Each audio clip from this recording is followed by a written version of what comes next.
Bonjour à tous mes chers amis, je suis super heureuse de vous retrouver aujourd'hui pour une nouvelle vidéo et je vous propose cette fois-ci quelque chose qui change un petit peu. Ce sont des exercices faciles que vous pouvez reproduire tranquillement à la maison. Alors je voulais qu'on le fasse ensemble, ce petit exercice, mais il y a eu un petit souci à l'enregistrement, chose qui peut arriver malheureusement. Donc c'est pas grave, moi je l'ai déjà fait toute seule de mon côté. Je vais vous montrer un petit peu ce que ça donne.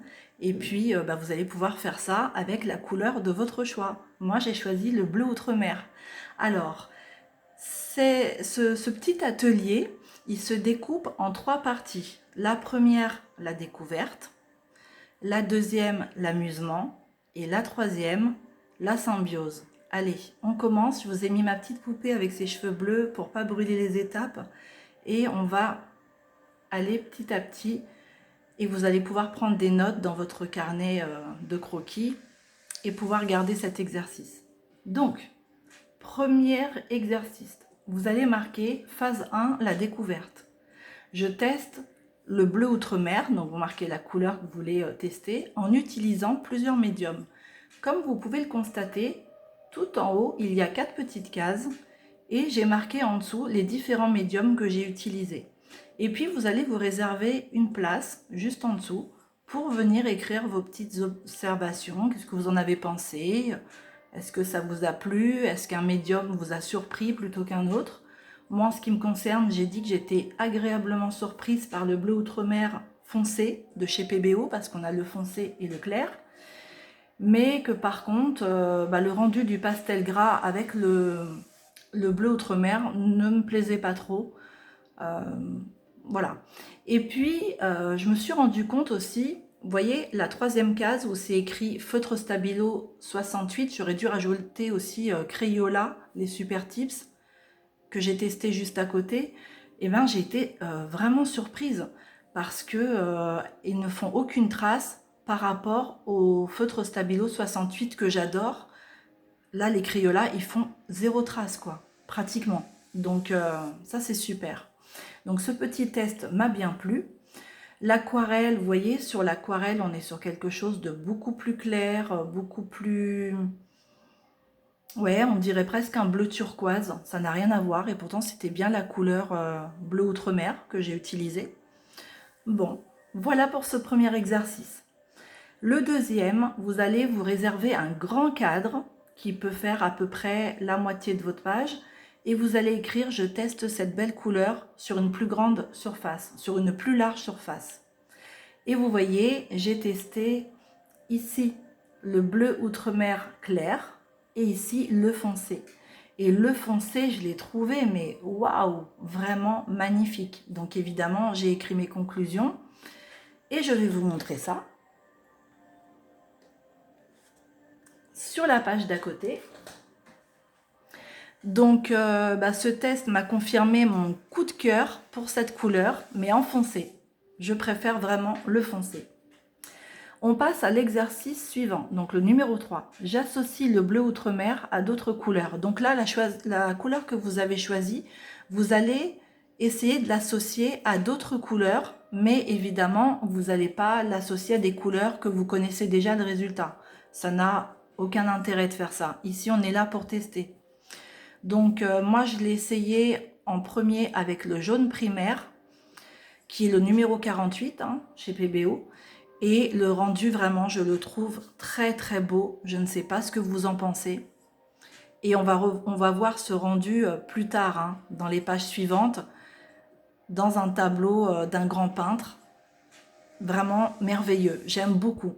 Je trouve ça très frais. C'est peps.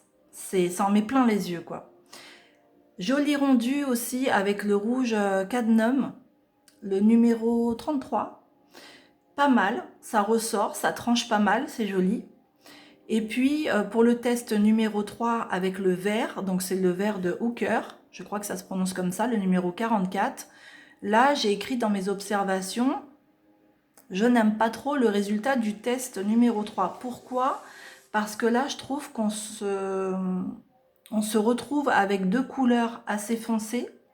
C'est fermé. Vous voyez, c'est fermé, c'est lourd, c'est pas aéré. Je me sens enfermée dans ces couleurs. Je me sens pas bien. On va dire que là, le duo, pour moi, ça fonctionne pas.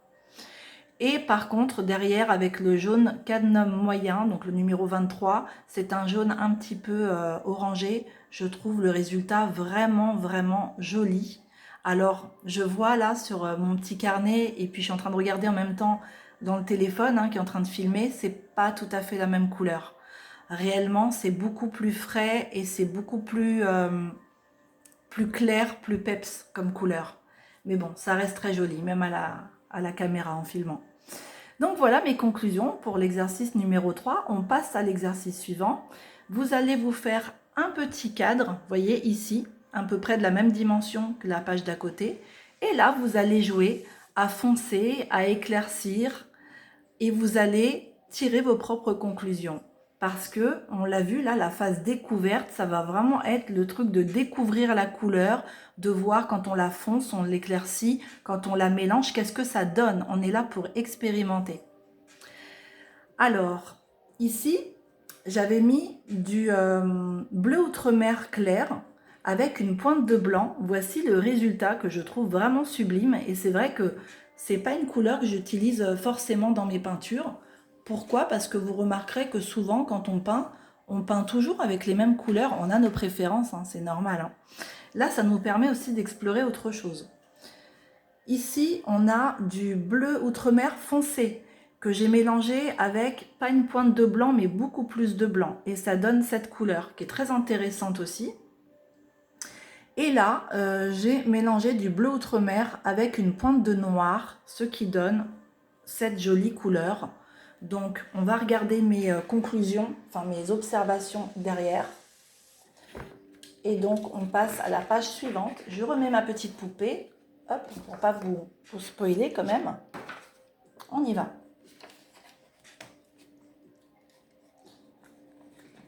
Et là, on passe... Donc oui, mes conclusions quand même. Alors, belle surprise du bleu outre-mer clair avec une pointe de noir de Mars. Magnifique, donc pour le test 1. J'aime beaucoup le mélange du bleu outre-mer avec une pointe de blanc. Test 2. On passe à la phase de l'amusement. Ça, c'était vraiment ma phase préférée que j'ai kiffé.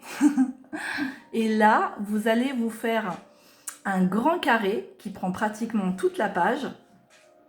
Et attendez. Voilà.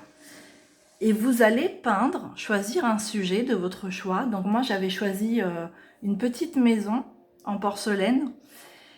Et parce que c'est simple, c'est un sujet simple, c'est rapide, c'est pas prise de tête. Le but là, c'est pas de faire un chef-d'œuvre, mais ça va être de vous amuser avec la couleur. Donc vous avez le choix de mélanger la couleur que vous aurez choisie, soit avec de l'ivoire, donc c'est ce que j'ai choisi moi, cette couleur-là, l'ivoire, soit avec du blanc, soit avec du noir, mais interdit d'utiliser une autre couleur pour cet exercice. Donc, amusez-vous bien à faire ça, c'est super amusant. Si vous choisissez comme moi d'utiliser le bleu outre-mer, vous allez voir que l'ivoire va très très bien avec, et le blanc aussi. C'est très joli. Par contre, le noir, non, parce que ce sont deux couleurs foncées, et je trouve que, encore une fois, on se retrouve avec des couleurs, c'est un peu oppressant, c'est fermé. Moi, en tout cas, ça ne me convient pas. Donc, je préfère mélanger des couleurs foncées avec des couleurs claires, et ça va trancher, et ça apporte beaucoup de luminosité. On passe à la page suivante, toujours l'amusement. Donc là, vous allez pouvoir vraiment vous éclater, les amis, parce que cet exercice, il s'agit de coller des petits stickers. Alors, attendez, je reviens. Hop. Vous allez vous préparer des petits stickers avec la couleur bleu outre-mer, mais pas uniquement la couleur bleu outre-mer. Il peut y avoir d'autres... on va dire d'autres couleurs dedans, c'est pas un problème, mais il faut qu'il y ait une prédominance de la couleur que vous avez choisie. Donc ça peut être très bien des stickers. Moi, c'est ce que j'ai choisi parce que j'adore coller des stickers, ça m'amuse énormément. Mais vous pouvez prendre aussi, découper des petites images dans des journaux, dans les livres de journaling, vous voyez. Vous pouvez très bien faire ça. Allez, je vous ai mis une ambiance un peu marine là. On se sent sous l'eau, avec des animaux marins. Alors, voici ce que j'ai choisi, ce magnifique plat avec plein de fruits, plein de fleurs. Et là, c'est ce que je vous parlais tout à l'heure, vous savez, la peinture du grand peintre de Van Gogh, qui a été réalisée en 1888. Et on a ce mélange de bleu outre-mer et de jaune primaire. Par contre, vous voyez là, le jaune primaire, il a été mélangé. Hein, il a été un peu mélangé avec d'autres couleurs pour le rendre moins franc, moins... Vous voyez, il est plus patiné, il est plus vieilli. On voit qu'il y a un mélange. Je vois aussi que là, vous voyez, il y a un petit peu de vert, du jaune un peu plus foncé. Mais en tout cas, j'adore. J'aime beaucoup. Et je suis en train de me rendre compte, ah ça, j'avais pas forcément pris conscience de ça. Ici, j'ai choisi un stickers aussi, toujours avec ce jaune et ce bleu outre-mer. Donc ça m'a vraiment plu, hein. J'ai beaucoup aimé aussi ce petit stickers avec la femme et son petit chat. Vous voyez, donc c'est pas obligé de choisir une image entièrement de la couleur choisie. Hein. Vous voyez, là, il y a plein d'autres couleurs. Mais son châle, le petit pull en laine qu'elle a sur ses bras, il est bleu outre-mer et c'est un bleu, mais waouh, super beau. Et puis, ici, j'ai mis un petit peu de peinture. Et merci pour remercier. Remercier ce petit atelier que j'ai fait. Ça m'a fait du bien, ça m'a diverti. C'est pas terminé, mes amis. On passe à la page suivante. Donc ça, je vous laisserai le soin de préparer hop, toutes vos petites images que vous aurez choisies, vos petits stickers. Vous avez le temps, vous mettrez sur pause. Et puis vous reviendrez quand vous aurez ce qu'il faut. Allez, on va mettre ma belle petite poupée là, pour pas laisser la page blanche complètement. Alors ça, c'est très intéressant. Ici, dans ce test, cet exercice que je vous propose, il y a aussi une partie écrite. C'est la phase 3, la phase symbiose, où on essaye de fusionner à fond avec cette couleur. Première question, une phrase pour définir le rapport que j'ai avec cette couleur. Donc, vous allez vraiment essayer, une phrase simple, hein, faut pas vous prendre la tête, de voir comment vous pouvez définir le rapport que vous avez avec cette couleur. Qu'est-ce qu'elle vous inspire? Est-ce que vous avez des souvenirs touchants en rapport avec cette couleur? Moi, j'ai écrit que j'ai l'impression que si une couleur pouvait me définir ou représenter mon essence, ce serait celle-ci. Voilà, d'où mon prénom, Marina, la mer, et tout ça. Ensuite, question numéro 2. Qu'est-ce que cette couleur m'apporte en termes d'énergie? Pour moi, j'ai écrit que ça m'apporte l'énergie du silence, la beauté, le vide, la propreté, l'ordre, le calme, les vacances, la fête aussi, et ça nourrit mon âme. À vous de marquer ce qui vous correspond. Vous allez ensuite, pour l'exercice numéro 3, comment je peux intégrer le bleu outre-mer à ma vie quotidienne. Vous allez recopier ces phrases que vous voyez écrites ici, et puis vous marquez oui, non, et vous entourez votre réponse. Porter cette couleur pour rester chez moi. Moi, j'ai dit oui. Pas de souci. Et d'ailleurs, là, en ce moment, je suis en train de refaire un petit peu ma déco pour le printemps, pour l'été. Et je suis en train de mettre plein de petites touches bleu outre-mer chez moi. Je trouve ça très frais, très joli pour l'été. J'adore. Je me suis même racheté de la vaisselle que je vous ai montré, bleu outre-mer. Donc, aucun souci pour porter la couleur chez moi. Est-ce que je pourrais la porter pour sortir? Oui, oui. Moi, il n'y a aucun souci. Ensuite, dans mon assiette, des aliments, là c'est un non catégorique pour moi parce que je me vois pas manger quelque chose de bleu outre-mer, ça me donne pas vraiment envie. Non, pour moi ce sera un non. Et boisson, boire quelque chose de bleu outre-mer, oui. D'ailleurs, quand j'ai fait cet exercice, j'ai bu une petite liqueur qui est bleue, vraiment bleu outre-mer.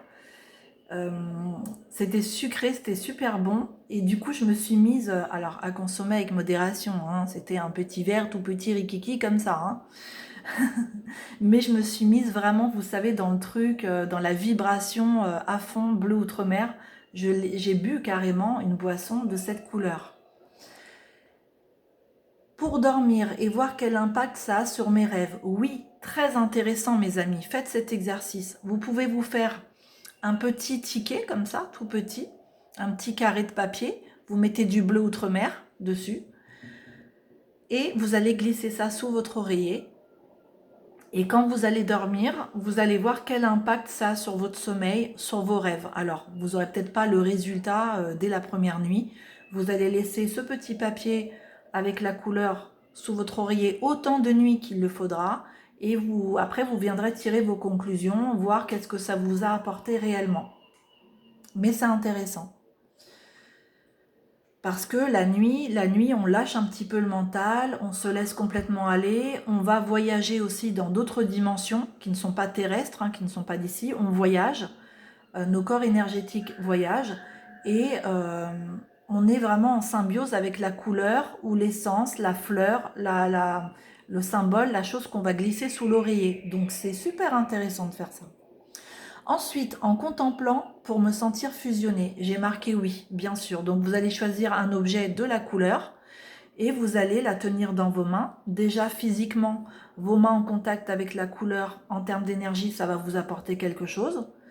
Vous allez la regarder et vous allez vous sentir comme fusionné avec cette couleur. Faites-le le temps que vous le ressentez, le temps que vous avez envie. Et enfin, le dernier exercice que je n'ai pas encore fait, vous voyez ici, c'est vide, parce qu'en ce moment, je suis un petit peu fatiguée. Donc, je me réserve cette méditation pour quand je serai dans des vibrations un peu plus hautes. Voilà, là, c'est pas le bon moment pour moi pour méditer en ce moment.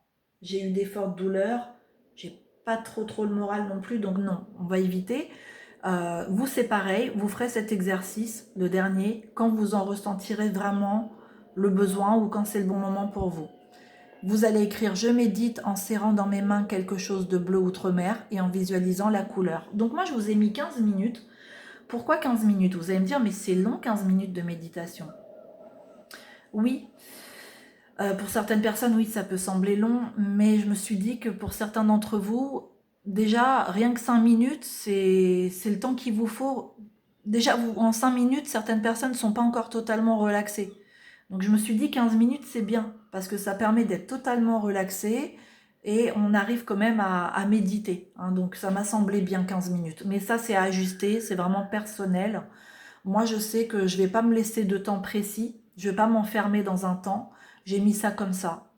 Mais si j'ai envie de faire 5 minutes, je ferai 5 minutes. Si j'ai envie de faire une demi-heure, je ferai une demi-heure. Je ne vais pas me mettre de limite. Et bien sûr, après, vous viendrez écrire vos petites observations. Qu'est-ce que vous avez observé?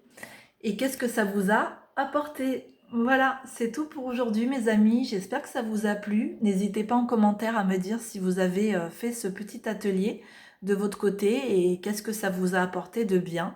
Je vous fais de gros bisous et on se retrouve bientôt pour de nouvelles vidéos. Prenez soin de vous. À bientôt.